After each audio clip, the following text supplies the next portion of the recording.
Good morning, sweet world, and welcome to the No Dunks podcast presented by FanDuel. It's Wednesday, April 22nd, 2026. Happy Earth Day. I'm J.E. Skeets, here in the Classic Factory, and alongside me, as always, Tass Mellis. Podcast listeners, this is for you. Next to him, it's my top shot hot boy, Trey Kirby. Ayo. Ayo. And over yonder, making the magic happen, super producer, JD. Hello. There he is. Here we are. Hello to everybody on YouTube. Take a second. Hit the like button. Subscribe. Podcast listeners, we love you too. 5-star ratings and reviews. Guys, they say a playoff series doesn't actually start until a road team wins a game. Mm-hmm. If that's the case, 4 of the 8 series are officially underway. That's cool. It's great. We're going to start in San Antonio here this morning, where the Spurs lost both Victor Wembanyama to a concussion and the game to the underdog Trailblazers 106-103, who have tied that series up. So that one has officially started. Let's just start with the Wemby scary fall there on his face, on his chin, on his cheek, diagnosed with the concussion after he tumbled. You know, the chair was pulled by Jrue Holiday and he went down hard and his face bounces not once, but twice off the ground. And he looks like he's knocked out cold, baby, for a couple seconds, comes to, sort of tries to sit up, eventually sprints off. Maybe he was feeling sick. That's what some people say when it comes to a concussion. You may want to sick to your stomach. Anyway, he didn't return, and he's entered the NBA's concussion protocol. And we'll get into the game, but this obviously has a huge impact on potentially this series and whether the Spurs can win without him or how many games he misses and all that. Sitting from my couch, here's why I'm optimistic that Victor Wembanyama will come back soon. Because you watched Jrue Holiday pull that chair, and what a fantastic move that was, basketball-wise. Then you saw Wembanyama spin into Jrue Holiday and lose his balance, and maybe it was because his left leg just hit Jrue Holiday just a little bit, and then maybe that just rocked his balance, and he hit the floor, sat there for, what was it, probably 40 seconds or so of real time. And when the trainer came over and put his hand on Wemby's shoulder, he felt good enough or stable enough, at the very least, to run back into the locker room. Yeah. So that's optimistic for me because the guy who has incredible emotional intelligence was comfortable enough to say, I'm definitely sort of jittery, and he had, figuratively, if you wanted, the stars around his brain. Yes, that was definitely happening to him, but he felt comfortable enough to get out of there. So that's why I'm slightly optimistic as far as his future goes, because he's a guy who would be sitting there for an hour if he needed to, because he's that smart and that in tune with his body, I would say. Yeah, I mean, good news that he was able to leave under his own power. Good news for the Spurs that Game 3 isn't until Friday. There's a 48-hour waiting period after being diagnosed with a concussion before you are allowed to come back. So he could come back for Game 3. I think Game 4 seems pretty realistic if I'm looking ahead. And look, the game plan will be totally different. The Spurs were thrown into a Wemby-less experience last night. They still built a big lead in the fourth quarter. They just played completely differently. Luke Kornet is a good backup center. He's good when he's elevated to a spot start, like he will be for the Spurs next game, quite likely, but they became quite jump shot heavy. They get fewer offensive rebounds. They don't really have a backup center, so they were playing small ball last night. That being said, I think the Spurs can win playing without Wemby. It just becomes a lot tougher, and as we saw last night, certainly the Blazers can win if they're playing against Wemby, and they're set up pretty well to stop a Wemby-less Spurs team. They got big, physical, long defenders. Yeah. Going against smaller guards from the Spurs who, play very well, for sure. They are athletic in their own right, but it will be tough for the Spurs offensively without Wemby, as we saw in the fourth quarter last night. So, yeah, it really sucked to see him go down that way, and just a really, really weird play. Yeah. And it looked like a ferocious hit and, not dirty on any part from anybody. But, yeah, it sucked for the Spurs. Yeah, so under league guidelines, a player in the concussion protocol must have at least 48 hours of inactivity and recovery and then hit several benchmarks without symptoms before being cleared to play. The player must undergo neurological testing and receive a final clearance from a team doctor in consultation with the league's concussion protocol director. So these are all the check marks. You said it. They don't play again until Friday. that would be roughly 72 hours from the diagnosed concussion. So in theory, yeah, he could be back for that game, but these are concussions, and that's, there's no mandatory time frame with some of this stuff. I think you can be back in 3 or 4 days. I think it can be much longer than that. If I'm a betting man, I don't think he'll be back for game 3, game 4, maybe, because then you get into the whole airplane travel of it all as well. This now shifting to Portland, and that can sometimes play a part in the evaluation. So scary, but good that you're right, Taz, that he got up on his own and did sprint off again. That was a sprint. That was a run. He sprinted. Again, I have no idea if this is true or not. I didn't see any reporting, but sometimes when people suffer a concussion, they do feel sick and you want to throw up. Maybe that maybe clicks in. He's like, let me get the hell out of here and do that. But I don't know. I didn't see anything about that. And he did signal to Stephon Castle specifically, like, come here, I want to tell you something. So he told him something in his ear, and then the trainer came over and didn't have any time to talk to Wembanyama. He just hand on the shoulder. No, actually, I'm gone. Whether it's I don't want to feel this way on the floor because he wanted to vomit, I have no idea. Yeah, it simply just does stink. And what did he say to Castle? Yeah, he had no idea. I mean, he could have said, how long was I out there? He could have been like asking for confirmation because, he was only, if he was out at all, he was out for seconds, but when you're having a hit like that, a blow like that to your head and your brain, you could think it's, was it 5 minutes? Was it 10 minutes? Where the hell am I type of thing? Right. Yeah, scary, but they obviously had a game to play still, and they did. And you said it, the Spurs were up 14 in the fourth quarter. Yeah. And here come the Blazers. This is a super weird fourth quarter. I took a shower at the end of the third. 1 point game. I think I'll go in, wash my hog. I'll be out nice and quick. This guy. He always says it. He can't help but say it. I've never heard you talk about a shower and not say I had to wash my hog. Yeah. Always. He says it always. Yeah. I don't know. Maybe it's because I'm 3 feet away from you, but I feel it's more of an expletive than me saying the P word 2 days ago to hear you say, wash my hog. It's sort of gross, yeah. Well, apparently this is the view of everyone with ears, because Laura's the same way. She hates it when I say it, and every time I take a shower, I say it. I had it in my notes as take my shower. I deleted it and put in wash my hog. You have it autocorrect on your computer, probably. Nonetheless, went to the stables, hosed down the hog. 3.5 minutes came off the clock. That's it. 3.5 minutes. It was a 14-point game. Yeah. I was like, what happened? Yeah. I missed the entire crucial part of the game.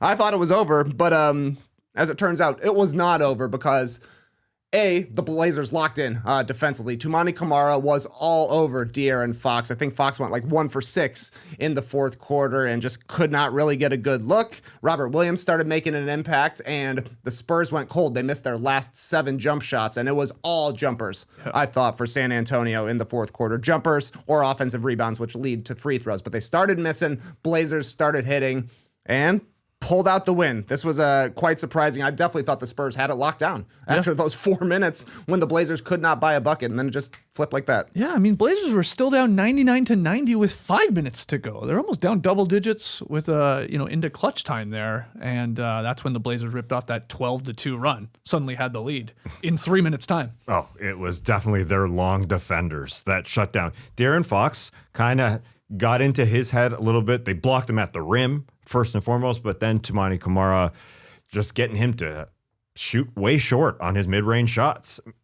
The Blazers give up those mid-range shots, but they're so long, they're able to either get in your face or block shots. I mean, so we had Camara versus Fox, and then we had a beautiful job, I thought, on Stephon Castle by Jrue Holiday. I think it may have been when you were washing said hog that he absorbed Stephon Castle that one time. It was about 7 minutes left. He took him in and stole that ball from him. And then Stephon Castle was shooting short himself. And then Jrue Holiday blocked him in the corner. So they literally took away 2 of their perimeter players really well. And then Devin Vassell, who did hit a mid-range shot and tried the game winner at the end, he was also had guys in his face. So they have so many weapons. Victor Wembanyama, in those limited minutes he played today, saw Camara, he saw Denny, He saw Klingon. He saw Denny, Drew as well. I don't know if I said Denny. Said Drew. Denny twice, but I said Denny. Yeah. Yeah, I should have said Drew in the first one. So then I threw Denny in the second one. But yeah, 4 different guys because they have all these weapons. And so at the end of the game, that's what it literally was. Fox versus Kamara, Castle versus Drew. I thought was really the difference. And then Scoot Henderson. This guy. Did you hold on to the Scoot stock? To the moon here. 31 awesome. points, 11 to 17 from the field, 5 and 9 from deep. He had a good game 1 in the loss. So he's put together 2 straight games here. Worldwide Wob had a funny tweet from last night. The funniest result from this series is Scoot Henderson playing so well it causes NBA podcasters to do a 2023 redraft episode. You got to redo it.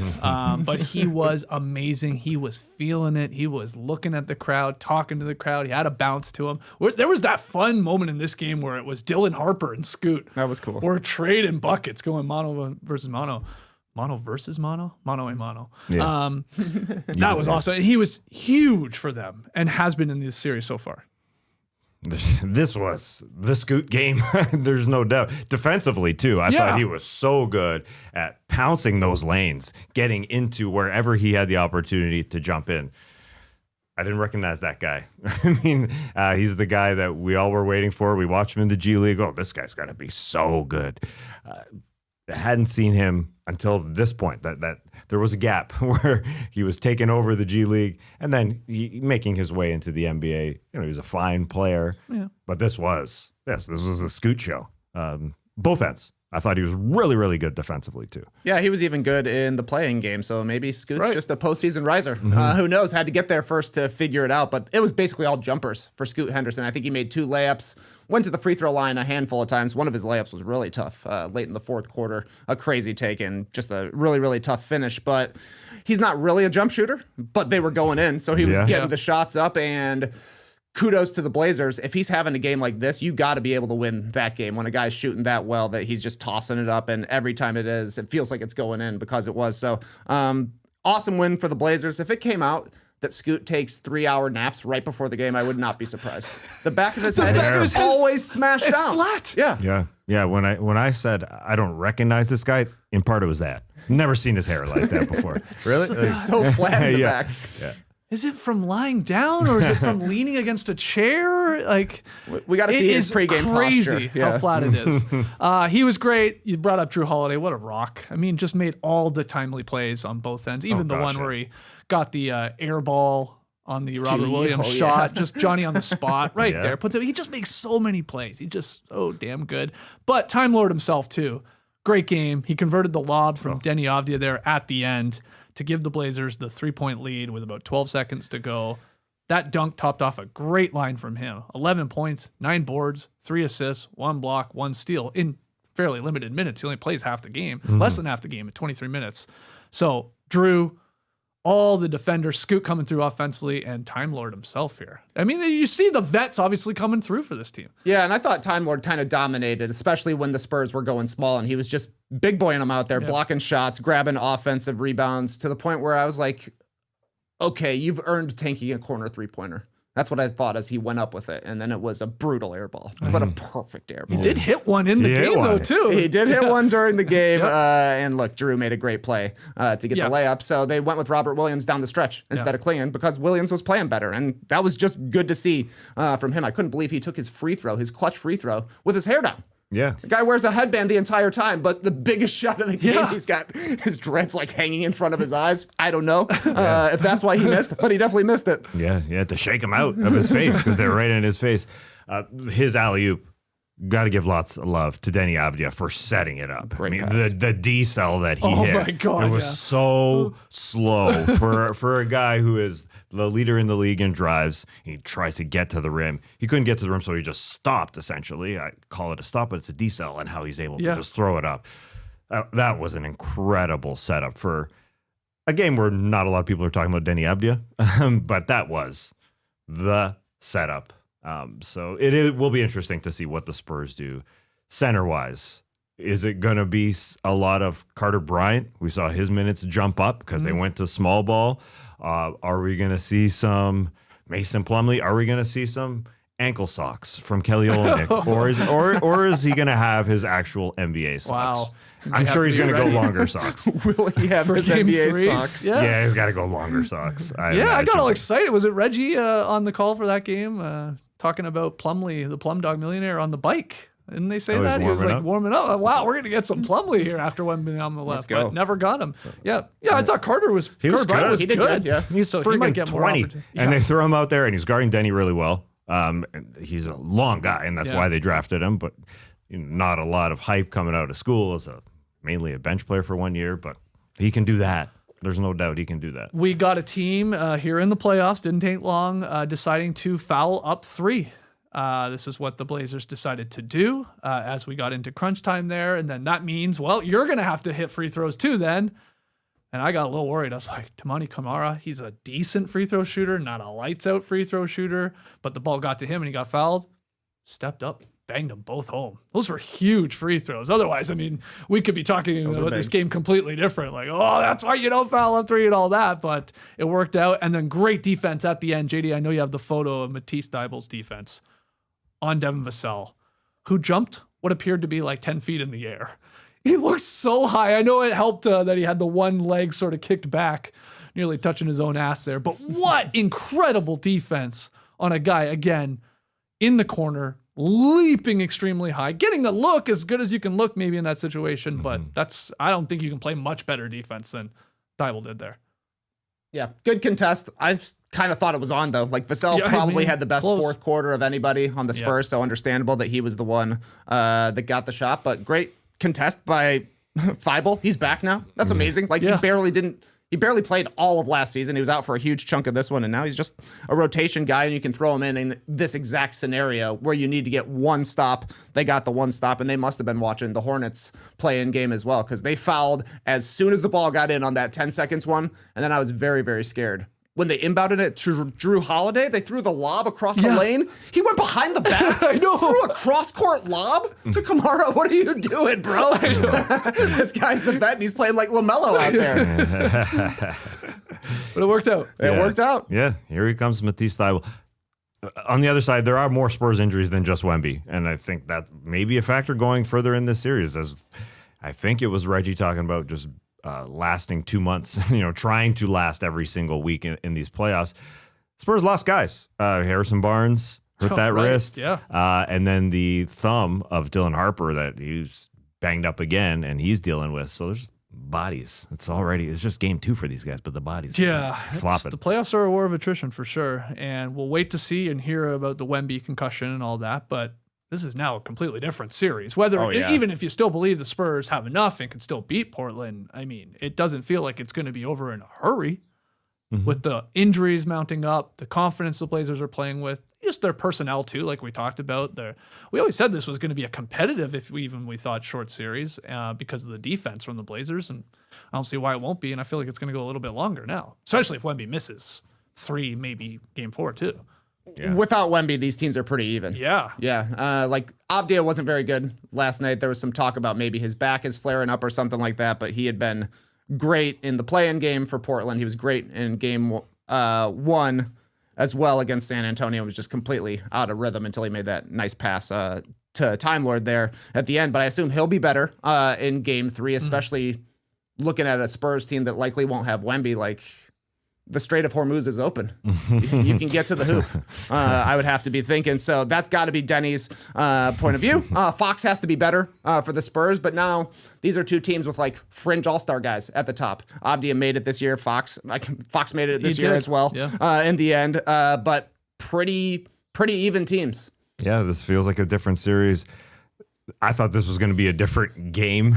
Watching Stephon Castle, I thought he was so good, improving the 3-point shot. He hit a couple in this game, and just his decel, taking every single body in the paint and being able to score inside. He looked so good. Castle? And then, it's starting well. I thought he was 3 quarters. I thought he was pretty bad. Yeah, the fourth quarter was half. bad. Yeah, it was bad. But it looked like to start, he was doing enough of the get into the lane, the crossbody pass all the way back up beyond the 3-point arc. He was doing enough of that, and it sure felt like they were going to have somebody score. I mean, if De'Aaron Fox hits a couple shots, it's different, but they got into him. They did an incredible job all those guys. It's Kamara. Of course it's Drew. You see Robert Williams come through. So they had enough guys come through. So Luke Cornett, you think starts for game 3 here if there is no Wembanyama, and then you think maybe more Carter Bryant, I guess maybe Kelly or Mason in spot minutes. Is Biyombo still on the team? He wasn't a two-way guy. He is on the team. Yeah. I think he's there. He's an emergency Yeah, as so well. they have a lot of, third string big guys, fourth string big guys that they could throw out there, but They have a lot of guys you would love as a backup in 2016. yeah, that's Yeah. true. Yeah. Plumlee, Biyombo, So Kelly weird. Olynyk. Yes. Yeah. Yeah.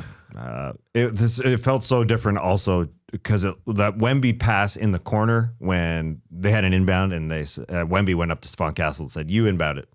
And Wemby just stood there in the corner basically demanding the ball, asking for the ball on the inbound, got it, and then did a one leg fadeaway from the corner. Oh, yeah. I thought, okay, we're getting a different Wemby here.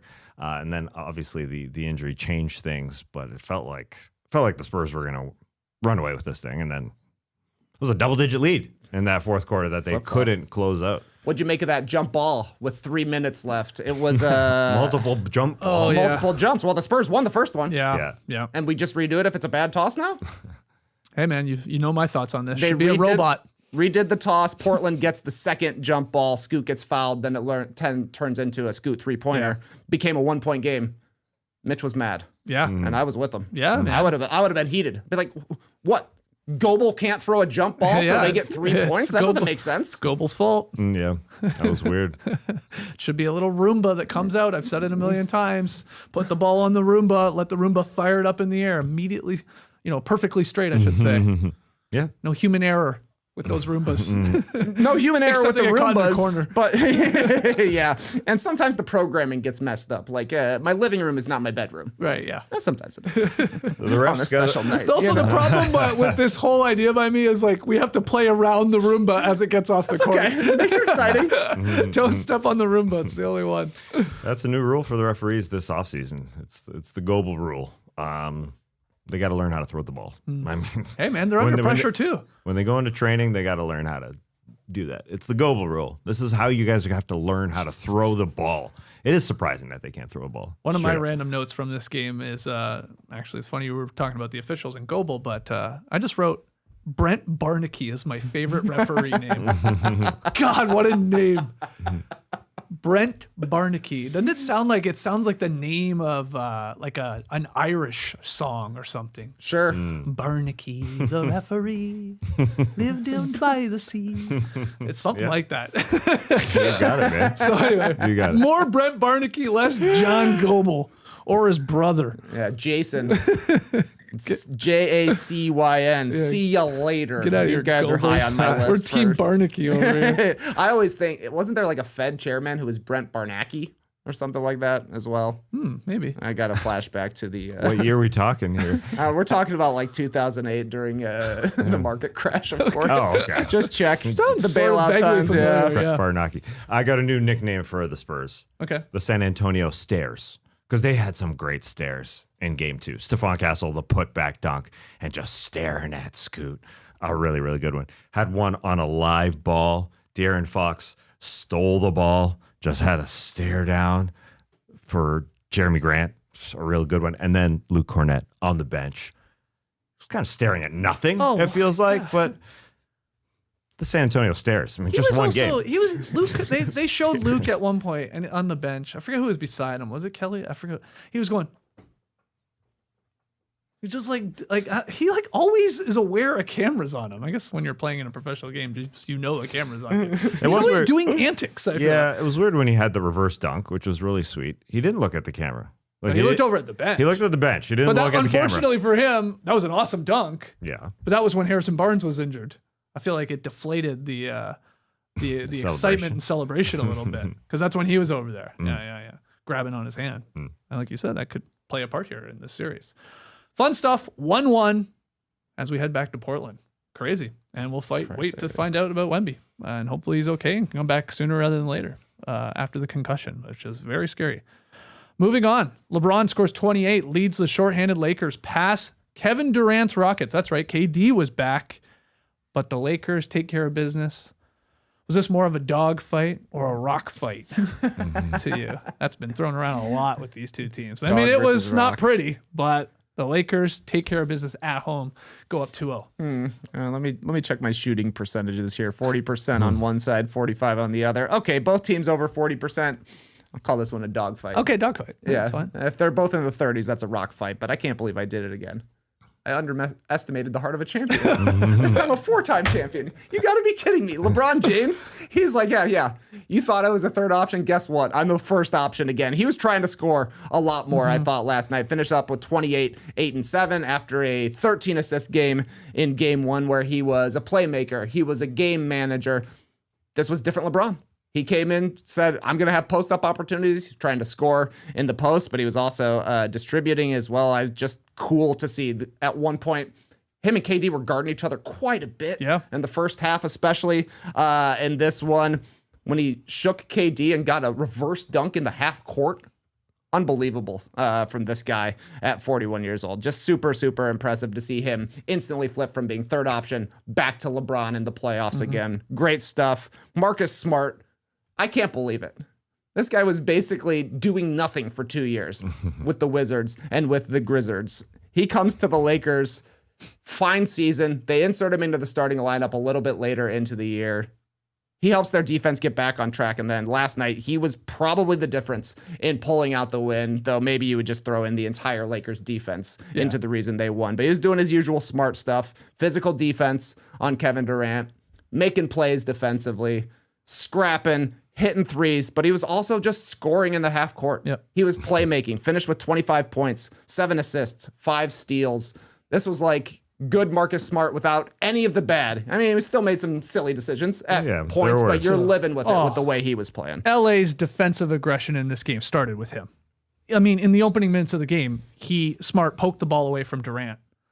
And Durant was going to pick it back up. And Smart dove on it and somehow came up with it. It's crazy when you see it. He finished with 5 steals and played a part in some of those Durant turnovers. I mean, they were throwing a lot of guys at Kevin Durant, but he had 9 turnovers, a career playoff high. I will say you got to watch the game and just don't go on the box score for 9 turnovers from Durant. 3 or 4 of them were just guys couldn't catch the fucking ball. He was throwing it to them. They're just bobbling it. They couldn't catch it. Passes could have been a little better. I know. It's always the passer's fault. I do agree with that. Instead but of a still. reach, but yes. Anyway, it was a lot. And Smart, then it's found money when he's giving you offensive production. He hit 5 threes, 25 points. The one that sticks out for me is on a free throw. The Rockets were shooting a free throw. Oh, my God. And he was beside Jabari Smith, who's 8 inches taller than him, and Tari Eason on his other side. And he goes and gets the offensive tip to put it in late first quarter. That says a lot about Smart and says a lot about the Rockets, too. Oh, yeah. Those guys are 6'8" and 6'11", and Marcus Smart is just out hustling them and beating them to the spot. Yeah, I definitely was part of my my thinking in this game. Oh, the fight level of one team was higher than the others. The Rockets were fighting and scrapping. It was really different watching this Rockets team, being that Reed Shepherd was just yanked from the starting lineup in this game. Here comes Kevin Durant, and he scores 11 in the first quarter and doesn't miss. And I had flashbacks to the 2019 NBA Finals when Kevin Durant came back from his injury in the first game against the Toronto Raptors.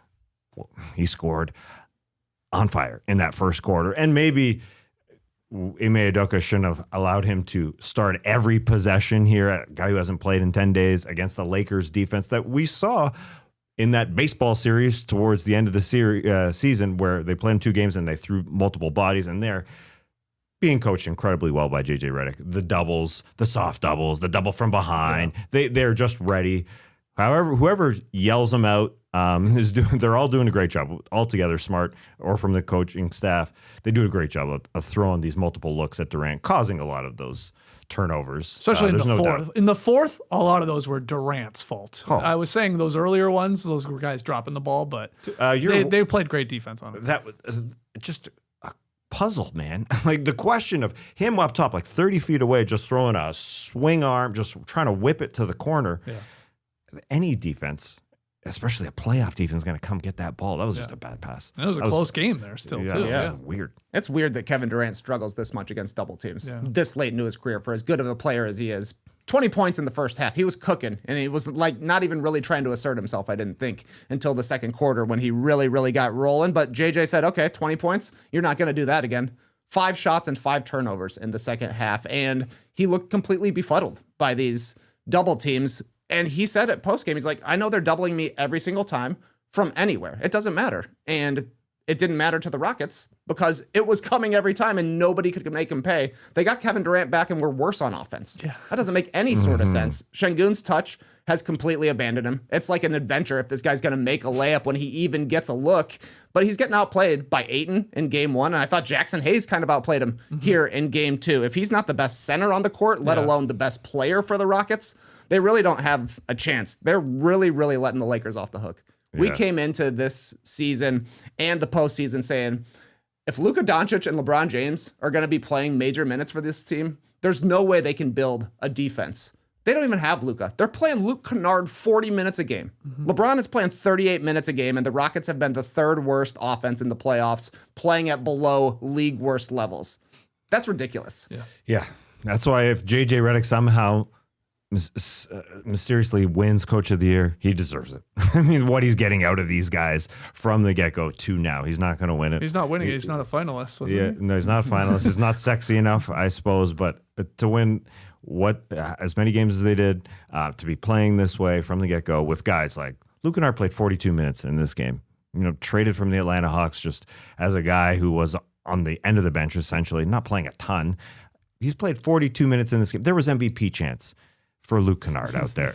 And deservedly so. I mean, he's playing hard. The over that we set, too. Way Another over. 20 plus from Luke Kennard. Him and Smart combining for 8 3-pointers is obviously massive in a game where both teams struggling really to score and shoot. Dogfight, rock fight, whatever we're calling it, but those guys coming through. And man, he is like, somebody has gotten through to him. You are one of the greatest 3-point shooters we've seen in this league from a percentage wise. Shoot it, man. Yeah, he's starting to let it rip a little bit more. Like this was always the complaint against Luke Kennard. Man, you got to take some of these shots. There's the only reason. That's why you're out there. But he's moving enough to get open. They're open looks mainly. And I thought he had a quicker trigger last night in a good way. Yes, he's feeling it. He should be shooting. Whether 3s or 2s, he's ready to let it rip, and they go down. JJ Redick and this team, we all thought before this series, we thought clutch minutes, the Lakers can win. Right, that's what they were, the top clutch team in the NBA this season. And when it came to clutch time, there was one team who was hitting shots, and you could be comfortable with Luke Kennard touching the ball or Marcus Smart touching the ball. They're all touching the ball. While on the Rockets side, there was a scrap level. Like Şengün was literally flying on the floor. There was a fight level, but the ball movement just didn't exist. And Reed Shepherd wasn't out there. I mean, that was a big change. He was bad, though, as well. I mean, everybody on the bench was bad. Yeah. I mean, it was 4 guys didn't score, and Tari Eason was 4 for 14. Yeah. Some of those were missing his own tip shot, but the layups, I think Kevin Durant said it post-game. We just missed a bunch of layups, and you go look back, and Eason missed a layup. A bunch of guys just literally missed layups. It is going to be tough to win when you shoot 40% and hit 7 threes. Yep. It's going to be very, very difficult, and they're in the game, but... And again, a credit to the Lakers for taking Durant out of the game, too. I mean, he only took 12 shots, and how many in the second half? 5. Because of how many guys they threw at him. Yeah. But LeBron's getting doubled every time, too. Yeah. And the Lakers are fine. Yeah. Just shows you the difference. I mean, he's getting off the ball to the right guy, and that guy is making the right play. Yeah. That's not happening for the Rockets. Sometimes KD gets off the ball at the right time, but then it's a question of, will that player make the right play? Şengün hasn't really at this point. Amen Thompson hasn't really established himself at this point, and those are the 2 guys you would think maybe could do it. Meanwhile, we got Jackson Hayes operating out of the short roll, finding shooters in the corner. Right. It's just different. The Lakers aren't even playing that well, and they're up 2-0. Yeah, 27 more shots for the Rockets in game 1. 17 more than the Lakers last night. Yeah. And they're down 0-2. Yeah, and the Rockets feel deflated, even though there is a fight level. It just feels totally different. I don't understand Kevin Durant continuously bringing up the ball, even. And that's a part of it is that Reed Shepherd yanked from the starting lineup. But that's puzzling to me, too. For a guy who hadn't played, I think it's 10 days since their last game, it's a little puzzling. And so he got more tired as the game went on. I think that's apparent. You saw in the fourth quarter, again, that whip pass from the top to the corner. What is that? I was puzzled by that. There are just too many moments through these 2 games where the Rockets are just not locked in enough. just like mental lapses. One, I mean, we brought up the free throw one where Smart just like got to it and out hustled Eason and Jabari Smith Jr., which is pretty embarrassing in a playoff game. But 10 minutes to go in the fourth quarter, Şengün had just scored inside. I think it was off an offensive rebound. He had scored. So the Lakers have to inbound the ball. They walk the ball up. They're not pushing it. They're not running. They're not in semi-transition. They're sort of just bringing the ball up the floor. And Luke Kennard, the Nard dog, dribbles straight by Aaron Holiday. He just waltzes right to the rim for the layup.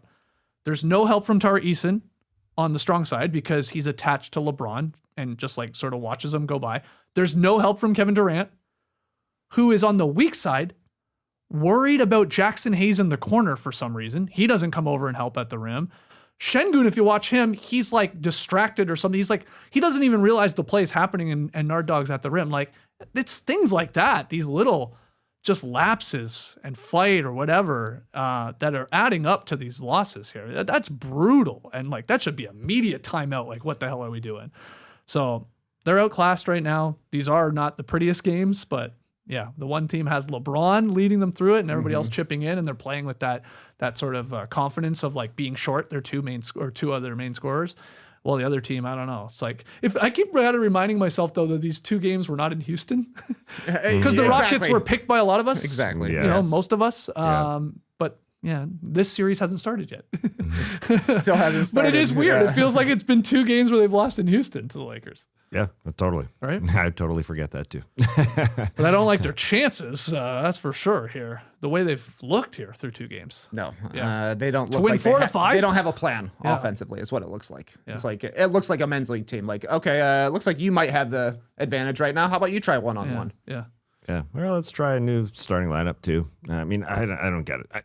I know Reach ever played plenty of games off the bench this year, but also that part. Well, on the Lakers side, everybody working their friggin' ass off. I mean, coming out of this game, it's going to sound nuts, but I thought, is there a chance Marcus Smart makes the Hall of Fame? And the answer is no. It's unlikely. But out of the way, with what he's done this year in comparison to, he's played more games this year than he did the last 2 years combined. So he would need a lot of those in his 30s. He would have to play that much more. It's unlikely. It's very unlikely. But he's just one of those guys that can win on any team. He hasn't been able to do that. You know, he left the Celtics before the championship, so that didn't happen for him. But, you know, if he could be one of those guys, if he gets a championship like this, you never know. He'd have to play until he's well into his 40s. Just I don't think it's Into his 40s. Yeah, it would be weird because he's 32, but it seems like he's been really banged I like up. the sentiment, but you know, modern medicine's changing. How is he playing this much at this point of his he career? took 2 years off. That's great. It's. I mean, this was a recurring trend from last night in all these victories. Helps having these very intelligent, smart, you know, just like veteran guys. Drew Holiday for the Blazers, Marcus Smart here for the Lakers. I would even say Paul George when we get to that game. I thought he played an actually really smart game. These guys, these floor generals that have just been through a million of these wars in the postseason, that helps.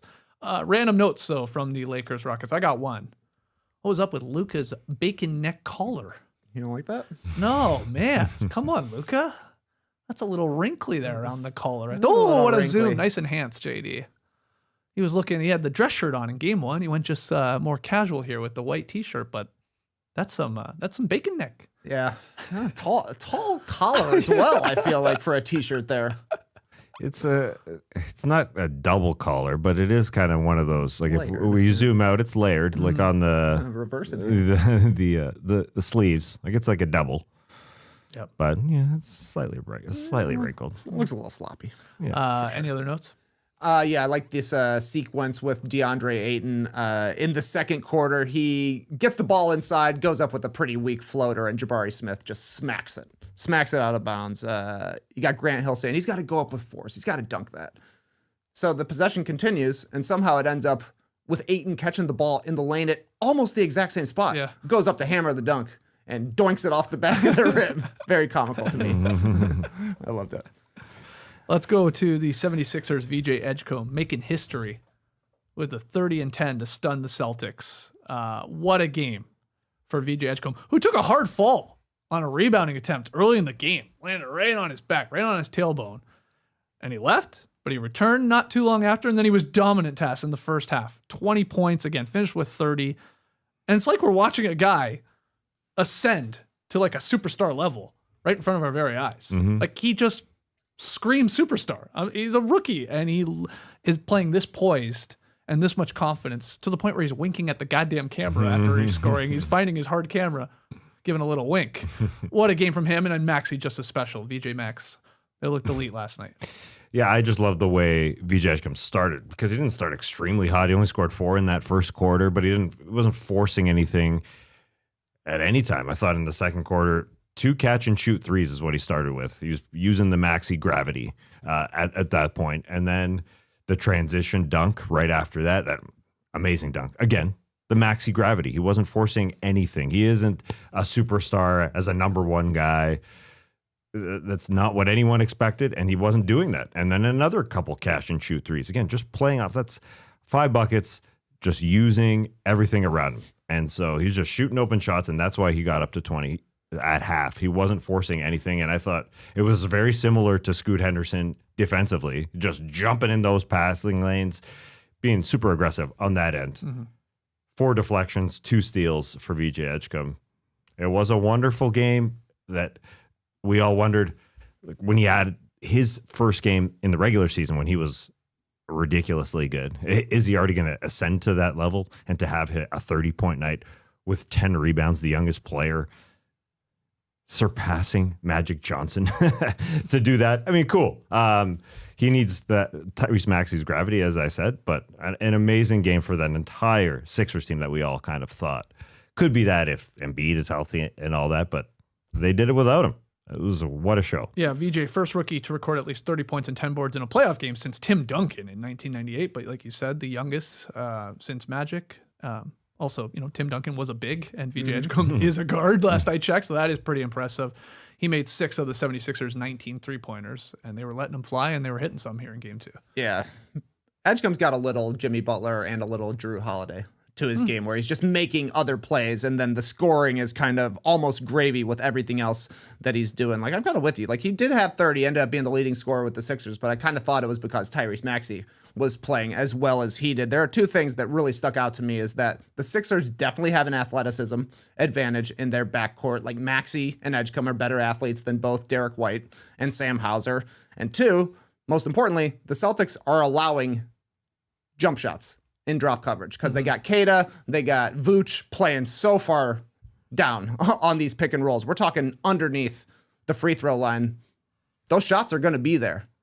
So Maxey was kind of hesitant, I thought, to take them in game 1. Game 2, he was much more aggressive looking for a shot. I think he's got maybe a finger thing that was holding him back, but clearly the game plan was you got to take these jumpers if they're there. VJ started hitting them. Maxey started hitting them. Game got close in the fourth quarter. Back-to-back jacks for Maxey. One time he rejects the screen, pulls up for a 3-pointer. The next time he uses the screen, pulls up for a 3-pointer. So Celtics are going to have to change something up. They can't just allow VJ and Tyrese to walk into these open jump shots because that's what it is. Or at least it was for the Sixers last night. Yeah. As great as the Sixers were playing for majority of this game, you knew Boston was going to make a run. You just knew it. You're like, okay, when's it coming? And like you said, Trey, they cut a 7-point deficit at the start of the fourth quarter to 91-89, and that's when the Sixers ripped off that 11-0 run.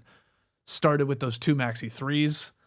Then he attacked. He missed the layup, but Drummond tipped in the offensive rebound, and then Maxey, drawing all the attention at that point, he swung it over to Kelly Oubre Jr. in the corner for 3, and just like that, 11-0 run, built the lead back, and obviously took care of business from there. I loved Maxey, how he played from the jump of this game. It was desperation. It was like, they need me to be sort of Iverson here and like really look and seek out my shot, and he did that. He said in his pregame interview on the broadcast, he's like, we had to flush game 1. Mission accomplished. Drano gel acquired. No turbo team needed. No joke holes for farts and no couch jumping. I got the Drano. They flushed it. And he was awesome. The 2 of them were amazing, man. And like I saw Zilla write this. It's so true. This is the perfect win for Philadelphia because it reminds fans what they loved about this new version of the team early in the season. The Sixers have not exactly been fun for some time. even as they've made playoffs every year and been competitive in series. A Maxey Edgecombe-led squad is fun. Yeah. A lot of truth to that. Not only do they win, but man, that's awesome with these two young guys. Yeah. That's what we all sort of expected, hoped for. And to see them defensively, they were so good. I mean, you mentioned Derek White and Sam Hauser not having the athleticism of the Sixers backcourt. It's totally true. I thought they did a great job with Peyton Pritchard too. Just throwing him off multiple times, whether it's a double and then Maxey jumping the passing lane or just taking away his passes. And so he got into the mid-range and there's just a little, one of those possessions where, I don't know, am I shooting, am I passing and missing because of that. But the Sixers defense was on point. And the smart thing about VJ Edgecombe, just to diss Vooch, was that he went at Vooch, Nikola Vucevic, in the third quarter a couple times. They went at Nikola Vucevic when they could. They just were doing the smart things. Nick Nurse had this team ready from the get-go. Paul George was also a guy who took off a lot of the burden for Tyrese Maxey. They just went to him right away. You take some shots, my man. And he was totally good. He was totally solid. So they had that pecking order. They had the 50-50 balls were all theirs. Team deflections, they won 16-5. And Nurse was just pushing all the right buttons. Bona started this game. And then in the second half, he goes to the bench. Andre Drummond, you start in the second half. They just did everything correct. Everything was going for them. For everybody joining us on YouTube, if you didn't see the clip, JD, back to the Edgecombe wink. I know a lot of people, I'm sure, were watching this game at home going, hold on, did he just wink? That's what I did. After a big bucket, he looks right over at everybody at home and, yeah, he winked. You had to do a quick rewind. Oh, yeah, that was absolutely wink. He didn't have something in his eye. He was purposely doing this. So he's got a cool look to him, too, with the headband there. He's handsome. Yeah, good-looking guy. So great game. Any other random notes or more things on the Celtics? We've seen this from the Celtics squad led by Tatum and Brown before. These dud games where nobody can hit a three and then they're vulnerable. And game twos, that's what they lose. Yeah. That is very true. Nuggets-like. Yeah. What'd they go? 13 for 50 from three. Not good. And I think Derek White is kind of emblematic. He's 4 of 17 from three through the first two games. Not good. Yeah. And hasn't shot it well for months. He hasn't shot it well for an entire season. Yeah. He was like 32% from three this year. If he can't make threes, if it's 2022 all over again, not great for the Celtics. But I'm glad you highlighted Paul George and Andre Drummond. I thought that they were like along for the ride very much importantly. 19 for Paul George. He was the only slow option they really had. It's like they wanted to play fast with Maxey and Edgecombe getting into their stuff, but when they needed settling down a little bit, Paul George, go get in the post and make something happen, usually with a fadeaway. And it was pretty money for him last night. He was doing the little things. He was playing defense. He did airball 2 3-pointers, but pretty solid game for Paul George. And then Drummond, this guy must have set 100 ball screens. Yeah. It was pick and roll every single time. And he's like, fine, I'll do it. Yeah. I don't care. He's better than Bona, but, you probably want to limit his minutes. So Bona will continue to start, I imagine. I don't know. But the good thing for the Sixers, the longer this series goes, the more likely Embiid comes to returning. And he would be an advantage for them, for sure. Yeah, well, did I hear that in the broadcast that he is closer? He's returned to something. He's returned to practicing. something. Yeah. Just like Austin Reeves has returned to playing one-on-one, which is a surprise that he's jumped into it faster in the recovery than Luka has. So that is surprising. But you look at the Boston Celtics track record and you say, hey, they won a championship with losing 2 game twos to start the playoffs. And that's obviously fantastic. They lost to the Miami Heat in round number 1, and they lost to the Cavs in round number 2, and they did it again last year. That's what they do. They lose game number 2s and they bounce back. We shall see if they do it. I thought it was weird to see Jason Tatum just step into deep threes for no reason early in this game. I thought, has he ever done that before? Super deep, like pretty deep, and he almost did it from the logo. I thought that was different. They didn't have the edge come of the Philadelphia 76ers in this game, no doubt. Bunch of random notes from this one. Let's start with Jaylen Brown getting the first points in our Instigator Draft, my number 1 pick, coming through with a taunting tech after he posterized Adem Bona. That was amazing. big dunk, and then I guess just looked at him too long, and the official said, "Hey, that's a taunting tech." I'll take it. I don't think that he should have gotten it. I mean, I definitely hate when a guy dunks on a guy and you don't let them like sort of stay him down a little bit. Even in the slow-mo, it wasn't that long. Yeah, I know. You know, the replay is like, But I got a point for that. Yeah, that's the way to do it. I take the lead there, and that was part of my game plan that Brown was going to get a lot of just technicals. Usually, I didn't think it would be because of this. I thought it'd be more of the complaining variety to the, hey, I was hit. Where's the call ref? And there'll be some of those coming, don't you worry. You got to take the top Celtic. Yeah. What? You want to take a guess on the dunk score? Oh, I mean, that was a good dunk. Yeah.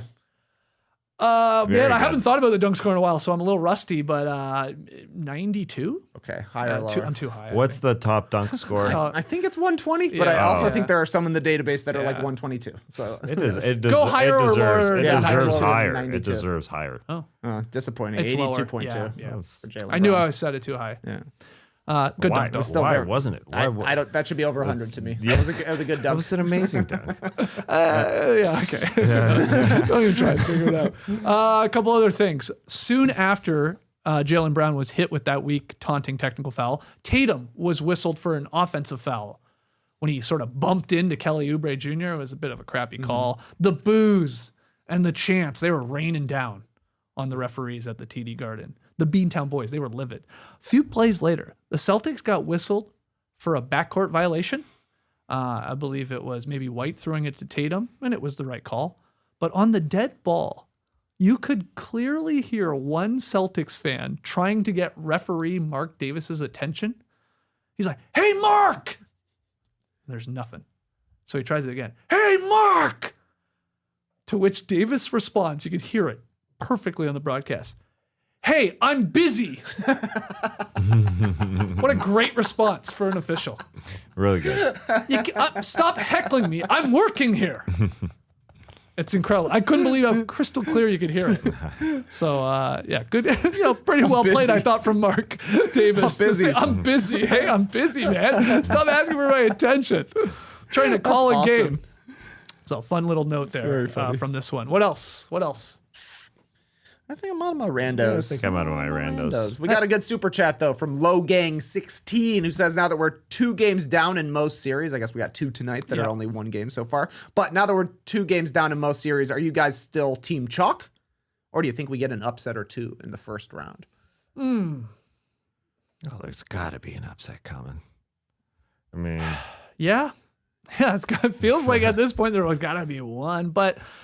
I guess when we say Team Chalk, we did all have the Rockets. They were favorites, and though, they were the favorites into the playoffs. I do not have a lot of confidence in that. I don't think they're winning 4 or 5 games here. I agree. Yeah, the real questions are the Wolves, the Magic. Sure. Yeah, we'll see tonight. Yeah, we shall see.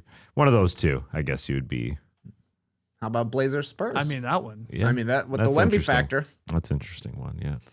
I don't think it's going all chalk. No. We're gonna have some wrongs for sure in our picks. No, that's always fun. Could be the Wolves. Definitely could be. A few other things from the game. It was nice to see the broadcast recognize all the Boston Marathon runners that were in attendance. Some of them wearing their blue jackets, the apparel that they purchased, I guess, at the expo because it was the Boston Marathon yesterday. You must have loved that. It was great. And then, once they pointed it out, I started looking around the crowd like, oh yeah, there's a lot of people here. I saw rocking their jacket. Yeah. So that was cool. I also liked that Maxey was playing in this game on the day of the Boston Marathon because I am 100% convinced he is the answer to the question, which NBA player would be the best at running a marathon? It's Maxey. It's absolutely Maxey. Interesting. The guy plays the most minutes. He runs a ton. Also quick. I think he's got the mental fortitude as well. Always smiling. Yeah, it's right. Yeah, smile through Even the pain. up Heartbreak Hill. Exactly, mile 21. He'd just be sprinting up it. Here's something I would like the broadcast to change.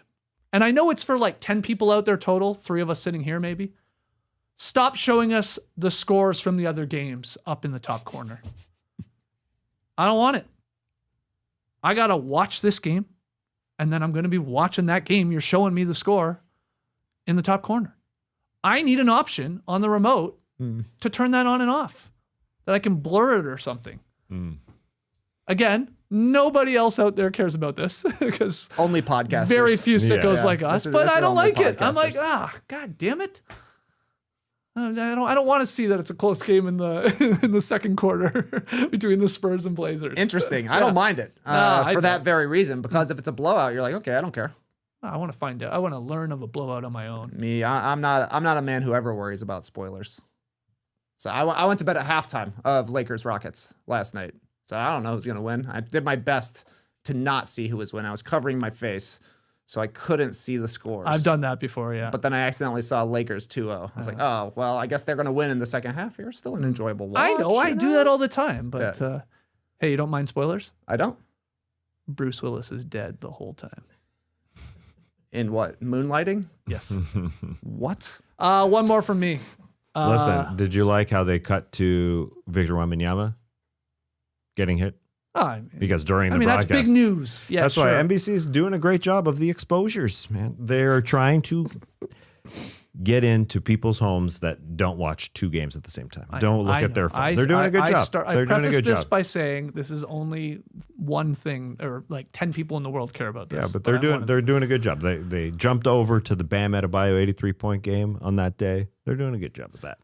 My final weird random note from the Sixers Celtics game was early in the first, I guess it was maybe first quarter, it was at least the first half. I thought Vooch was putting together a highlight mix that would have made my old basketball high school coach proud. He faked a pass to the corner and he splashed a three. That's just textbook right there. Then he faked a shot on the wing, put the ball on the floor, hit a little floater. Beautiful stuff. Even his free throws are like textbook Coach Nye, may he rest in peace. The deep knee bend.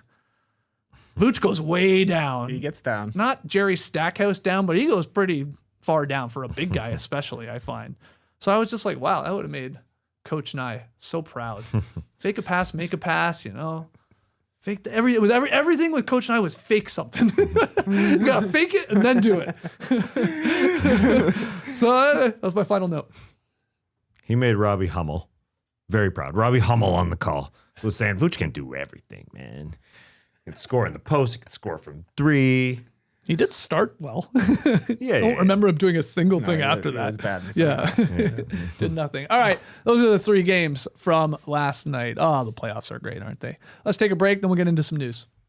I made an all Jaden 4-leg parlay for tonight on FanDuel. Yeah, just 2 games on Wednesday's sched, but it's easy to make with so many Jaylens in the NBA. Jaylen Duran, 10-plus rebounds. Yeah, I got that. Bounce back game for Detroit. He's going to be able to get 10-plus rebounds. Okay. Jalen Green, 20-plus points. Might sound high. Might sound high for Jalen Green, but he's a Game 2 man, like he was last year in the postseason. For the Rockets, he'll have a bounce-back game here. Okay. The other 2, I went super conservative. Okay. Jalen Williams, 10-plus points. I'm keeping it conservative. Jalen Suggs, 10-plus points. All right. I know, it sounds way too easy. 10-plus points. That's not a lot for Jalen Williams or Jalen Suggs, but look, I'm looking for a winning slip here. It's got to be conservative. Right now, new FanDuel customers can bet $5 and get $250 in bonus bets if your first bet wins. I think that covers 4-leg parlays as well. Not sure on the details, but I'm going to FanDuel.com/podcast to find out. Go to FanDuel.com/podcast to get started on your 4-leg parlays or whatever you prefer. All Jalen's. It's really easy to do parlays for Jalen's. I'm surprised that's not a bigger thing. So many Jalen's. All Jalen's. I like it. It's very easy. We got some news here. Thunder guard Shai Gilgeous-Alexander has been named the 2025-26 NBA Clutch Player of the Year, earning the Jerry West Trophy. SGA got 96 out of a possible 100 first place votes, so he topped Jamal Murray and Anthony Edwards, who finished second and third. I think only 1 point separated them in the second and third spots, but SGA runs away with this, and I think they got this one right. What are your thoughts here? Any thoughts? Yeah, he takes the most shots of anyone in clutch minutes. That's got to be a positive for him. OKC played closer games this season than they did last season, so the numbers bumped up. And he had the most standout moments, I think. The game winners and even the non-game winners. If you remember the one at the end of that Detroit game, end of regulation, it goes into overtime. At the end of regulation, he gets the steal, and then he's going to hit the game winner, but he's called for an offensive foul, so it gets called off. He's full of them. He's full of clutch moments and moments that get called off. He's got them all. Yeah, if there's one year where we say, yeah, this is the guy, I feel like over the last few years, even though Steph has won and incredible players have won, this feels, because those highlights are really in my brain, I feel like this is the one that they got right for sure. SGA led the league with 175 points in clutch time. Plus, he was 9th with 21 assists. And the Thunder went 20-7 in the 27 clutch games in which SGA played, and they outscored their opponents by 93 points in those clutch situations with him on the floor. So the stats were good, and like you said, there's memorable moments as well, TK. Yeah, exactly. The moments are so good, I didn't even check the stats. I was like, yeah, he's the clutch player of the year. He hit clutch shots in game 1 of the season. He had a game where he hit 2 game winners, basically. So Tass is right. He's full of shots. Yep. Also, I learned with this award, this was sort of news to me, the finalists for the clutch award are decided by a survey of the league's coaches at first.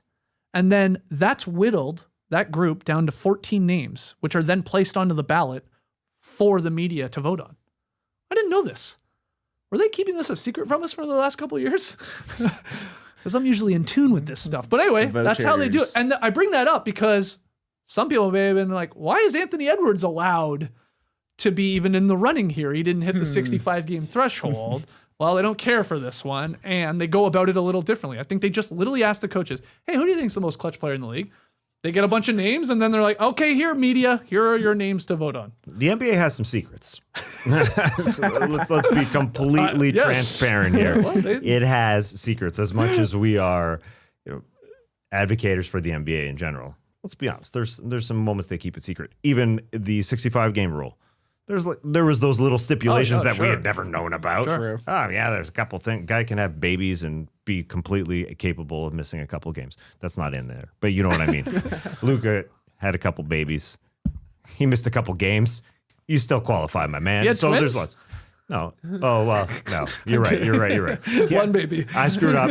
He has multiple. He's had multiple babies. Not this season, just the one. Yeah. But he's had multiple. He's kids the best pregnant player we've ever seen. I did see Jamal Murray 44% on threes in clutch minutes. That's good. Oh yeah, all three guys actually. Their stats. I'm talking about SGA, Jamal Murray, and Anthony. Like they had cases off the stats in clutch time for sure, but. SGA got to a 96 of the 100 votes. And I'm going to do this every time, or as long as we have this show, just so we always have it ingrained in our heads. Clutch Player of the Year winners. Here's your trivia. Give them to me, guys. The 4 winners of the Clutch Player of the Year award. TK, you get to start. We'll go back and forth here. We'll do it here. Wow. Okay. I thought there was 3.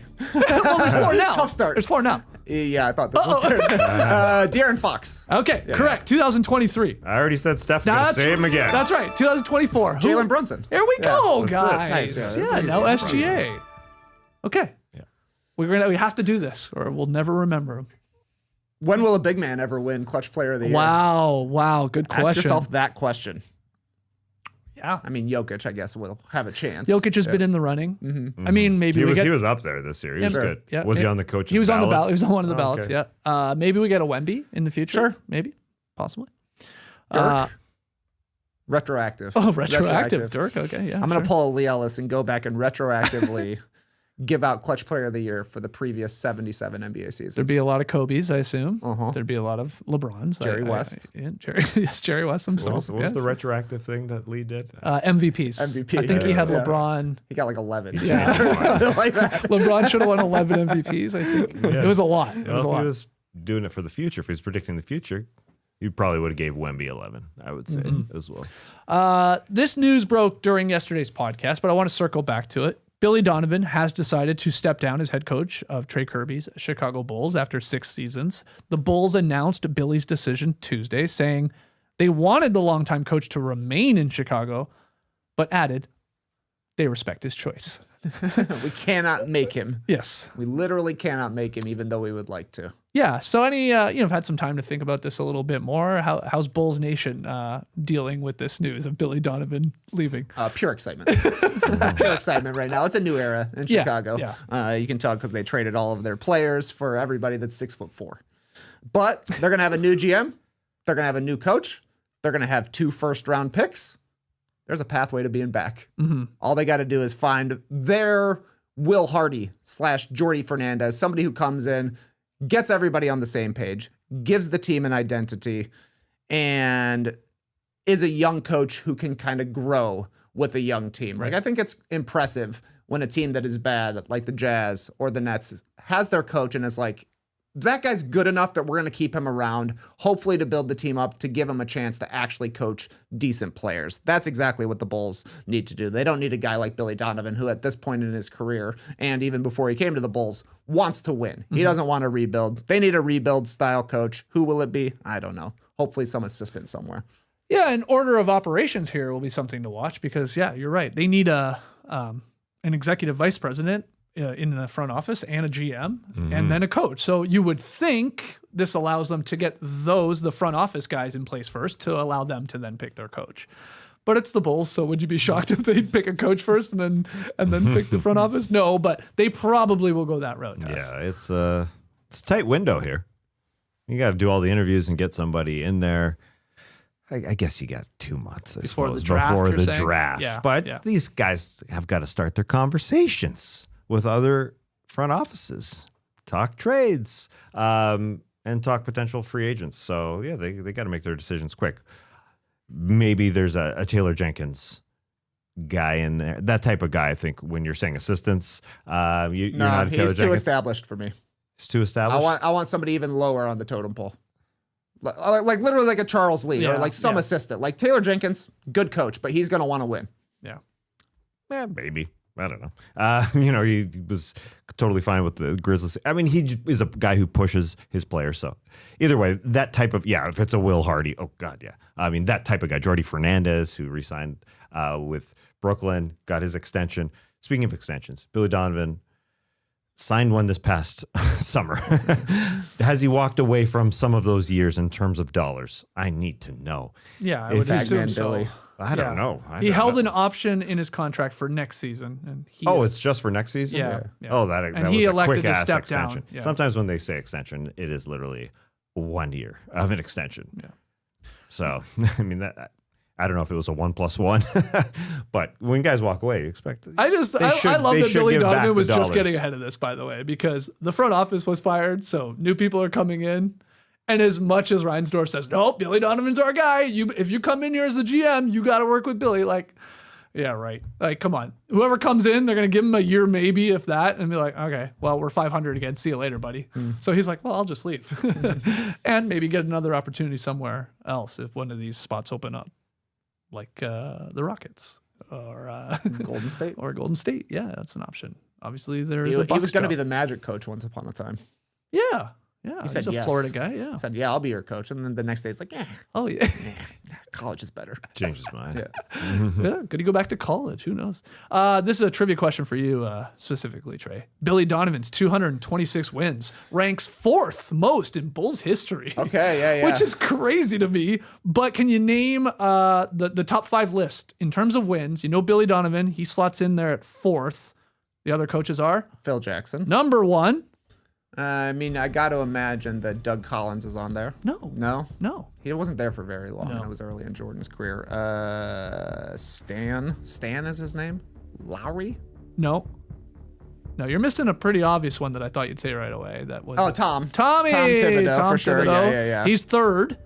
5th, Johnny Red Kerr. No, is he there? No, there isn't. There is an old guy though from 69 to 76. You wash your thing in the shower. Excuse me. Yeah, some call it a hog, some call it a dick. Dick Versace. Dick Mata. Dick Mata.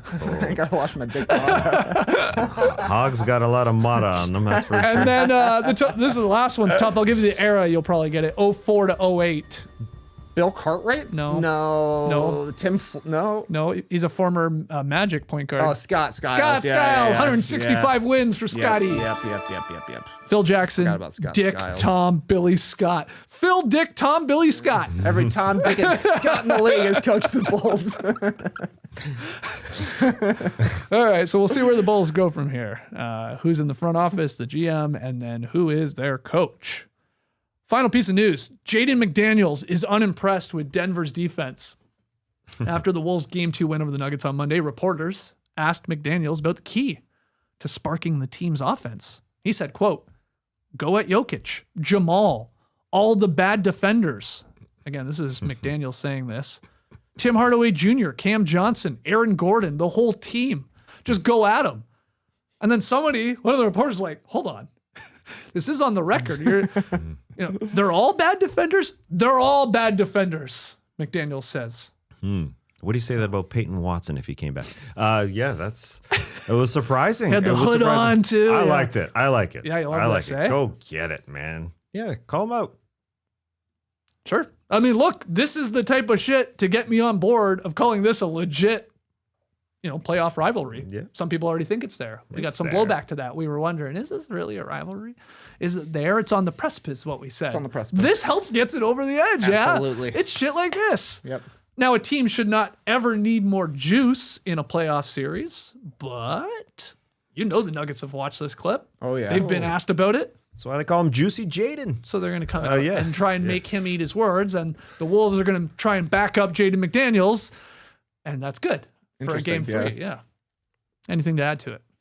You think Aaron Gordon was mad? Because I'm sure seeing this, he was mad that you're calling out our entire team. How dare you? But also me, I'm not a bad defender. These guys maybe. Everybody else. No. Yeah. He dismissed it, I think, Aaron Gordon. He was definitely asked about this. Yeah, he wasn't talking about me. He didn't say me. He meant Eric Gordon. He thinks Eric Gordon is on the team. Anyway, it's great. They were a bad defensive team this year. They were. Yeah. He's actually speaking truth. He's not Maybe totally beside lying. Aaron Gordon. Listen, I like Christian Brown too. He can defend some, but I do like Jaden McDaniels' attitude. Period. In general, I like the way he's responded. He's the guy that Anthony Edwards always says, "If we're gonna win, that's our guy. Yeah, we need him," and so that's a good sign for them going into Game 3. He's got a real, we were talking about this off camera, McDaniels in this interview, at least, or when you see him talk to the media, he's like, sort of got some Kawhi to him. Like he's just super deadpanned, like just super serious, super sort of monotone. Yeah, that reporter was probably like, "Did you say that or did you not? I can't hear you, man." Yeah, sort of what they said. What? Repeat all that, the please? defenders? Yeah, all of them. They're all bad defenders. All bad. Yeah. All right. Can't wait for Game 3 from that series. That's not tonight, though. Not tonight. No, it's not. Another day off. It's a Thursday. Yes. Lovely. It's a Thursday. Yeah, I'm here in the South. Hear a lot of people say their days of the week and just drop that second A, Yes. It's a Tuesday. They do. Lovely of the night. Sponsored by Shaun and his son Tyler in South Adelaide, Australia. Why? Because Tyler turned 17 today. Happy birthday, Tyler! My birthday time. Woo! You did it. Shaun writes in, Tyler has been a fan of No Dunk since he was about 7 years old. You've been a constant backdrop to his childhood. Your show shaped him as a basketball fan and why he fell in love with the game. He learned the word pussy. No, I just added that. I'm kidding. He now plays youth hoops with the Forestville Eagles. Let's go, Eagles. And he's hit every bit of the basketball-obsessed kid you'd hope a No Dunk / Starters Raised fan would turn out to be. You're damn right. Happy birthday to Tyler. Thank you, Shaun, for sponsoring Whoa Boy. Hope you're listening, Tyler. Hope you heard all that, and I hope you heard the P word. Hope you're listening. Of course he's listening. Of course. He's definitely listening because we set it up. Because tomorrow is his actual birthday. What? But we've got another birthday coming on the 23rd, and it is in Australia. So as we record this, it's 1 a.m. Or it's 12:50, I think, in Australia right this moment. 12:50 Are they a.m. they're 13 hours ahead? Yeah, I think it's Are they? 12.5, 12 and a half for some Okay. reason. 12 and a half hours ahead. Yeah, what is this, Newfoundland? Yeah, it's literally. Doesn't that always blow your mind when we The lived in time Canada? zone, When they you throw see in the an time extra zone? That's half weird, hour. man. Holy crap, a half hour? It is, yeah. I try and explain that to my kids. Dude, Hard. don't. It's hard. It's hard to say this clock has 30 more minutes. Anyway. Two things I've still yet to figure out, and I'm a 45-year-old man. ATMs, how the hell do they work? And time zones. They'll do your head in. Totally. What about those states that don't even do it? Well, Georgia, did we just vote on it? Or going to Vote vote? every year. Every year I they know, say, I know. hey, we're going to pass this Yeah, bill. to get rid of daylight savings. Comes back again. Arizona, don't even use them. Yeah, it's crazy, man. Respect. You like it? What are you talking about? They use time zones, Tess. Daylight savings. Yeah. Daylight Excuse me. savings. My bad. DSTs. They don't use time. No, they don't use time in No Arizona. time in Arizona. My bad. It's morning, My bad. it's midday, or it's night. Is that how they talk in Arizona? Yeah. When sorry. Newfoundland changes their time zones. Yep. Go Anyway, on. who cares? No, I'm not talking. No, go on. No, when they do This is for Tyler's birthday. the daylight savings changes, Yeah. do they change their half hour? Do they just get rid of it? I don't know. Yeah. I think they may. Who knows?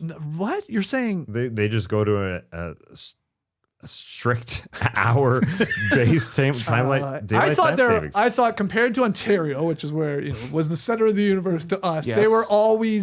they're always on the half hour. You're right. No matter of the daylight saving or not. Yeah. I'm right, JD? I am under the same I impression. thought so. I I've thought always so. been. Okay. Somebody Why? in I don't Newfoundland. know. Yeah, I know. Who I knows? don't think it's because they have a 90-minute clock, but it's possible. It is possible. I mean, they're newfies after all, right? Switch out the clock. From the 90 to the 60. Well, but I already did that part. Just see if you're paying attention. Happy birthday, Tyler. Hey, Tyler, what's Thursday like? Yep. What happens? Tyler, let us know, man. How is that possible? How is Tyler living in the future? Yeah, what day is it? Yeah, it's I've literally. been to Adelaide. Somehow I've been in the future, but now I'm in the past.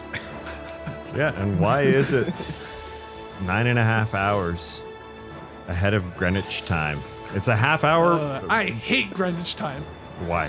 I can't What did Greenwich ever do to you? Why did they claim stand it, you know? GMT. Yeah, get out of here. I just want it to be in line with my time. That's right. This is my time. This is my time. It's Skeet's time. Bro, once you realize that they just invented time, it really messes with Oh, your, don't, your man. Don't do it to me, Trey. point. I'm telling you, man. It's like, why is the alphabet in the order it is? Oh man. Hey, Who you want- cares? Oh, wow. Oh, I hadn't even this, thought of that one. Right, well, What is T this? could be the fourth letter. What is this? You a want ringer to short? pop some gummies tonight and talk about time? Yeah, I do, man. I'm in. At what time? Yeah, I was. At nighttime. Okay, I'll be there a half hour early. Who did that video? Oh, you're on Newfie time all the time. Who did that video for? I think it was for the Ringer, basically saying why is the alphabet in that order? And that was like a Ringer hottest take Sounds or like a whatever. Van when they had- Lathan or something to me. No, yeah. no, it wasn't. Okay. It wasn't that good. It didn't sell me. It didn't sell me. Didn't convince you? made an I'm impact sorry. on me. You know man. how I would start an alphabet? VJ. Nice. Edgecombe. Drop Segue. 30 points and 10 boards. Let's get us back to Whoa Boy, guys. Woo! That came flying in there. Did you guys miss it again? No, I watched it. I okay. went back and watched it immediately. I tried missed it again. It's I'm like, never gonna see it. it's like It Pokeroo. is pretty cool. It's like Santa Claus. I watched the post show yesterday. Yeah, it's it fun, was eh? Great. It was great. Hey, podcast listeners, this Whoa Boy graphic just comes swirling in through a time portal, basically. 30 and 10 for Edgecombe. Game 2 win. 12 of 20 from the field. 6 of 10 from deep. Let's go. 2 dimes, 2 steals. Didn't commit a personal foul in 35 minutes. Yeah, yeah, I know. One wink. And 1 wink. Man, that was baller. He is cool. He is cool. He's a superstar. Yes. He is The fingers in that photo remind me of his handshake with Paul George that he had post game. Because I guess the reporter said to him, "You're the youngest guy to ever have 30 points and 10 rebounds." And Paul George said, "You did that?" And then he dropped a, "Whoa, that's awesome, man. Just hug my 2 fingers." Oh, hug them. Yeah. No, hug them. It's more of a hug. Don't let them go. I'm not hug with my fingers. Everybody's got their handshakes Those or are finger his shakes. hog washing fingers, man. I smell a hug. Those just We started with the hogwash. We end with the hogwash. Okay, let's wrap it up there. Holy We're crap. not still in Woboy? No, Woboy has surpassed rapid fire as the longest segment. I'd like to propose this to the LLC. Okay. Woboy is going so long. Maybe we start doing double the sponsorship in Woboy. Wow. One at the top, one at the end. One for the double. intro, one for the stats. I don't know about that. No? No, we're not gonna have enough diggers. How about make the whole podcast out of Woboy? Yeah, Just a Woboy podcast. that is what I thought right. you were gonna say. Okay. Throw it on the stacker. All right. Well, we got 2 game Substack. 2s on tonight. Magic, Pistons, Suns, Thunder. And we will be talking about those tomorrow. I think we might hit the beach tomorrow. We could. So maybe send in your questions. No Dunks Inc. That's INC at gmail.com. You can tweet in your questions. You can drop your questions in the YouTube comments. So yeah, maybe we'll hit the beach because only 2 games on night. This is a light schedule. We got Survivor though as well. So perfectly played by the NBA. They must be watching. To only have 2 on tonight in episode 9 of Survivor. Can't wait. Thanks for joining us. Really appreciate it. Hit the like button, subscribe, 5-star ratings and reviews for this classic. Until then, Clipper Bros. You heard it here first. Have a great time. Turn up. Love you guys. Awesome. Thanks for joining us, and remember, Pistons are winning tonight. They're winning their first home game in the playoffs for the first time since 2008 or something like that. That's 20 years. They're going to win. More importantly, as Skeet said, we take emails at nodunksink@gmail.com, but don't email. I've decided. No, don't email tonight. Why? I've been going through way too many emails. I would too like many sponsorships. Yeah, it's too many emails. I need a break. Don't email. We got enough. We got the talking stuff. Chief has been emailing every day. Well, let's since block him. eternity began. I'm kidding. All right, leave your beach stepping questions in the YouTube comments or tweet them in. Do not email them in, okay? Please. You can write a card. Send us Or a postcard. Send them in. That's Chief style. Yeah, that's great. If we got enough, we could do an entire analog episode. fun. Something to think about. You want to get a fax Nice. machine here in the Classic Factory? Sure. I bet we Just could get one faxes cheaply. going yeah. off. Yeah. Gotta get a landline though. That'd be tough. Hell yeah. Brace the day, people.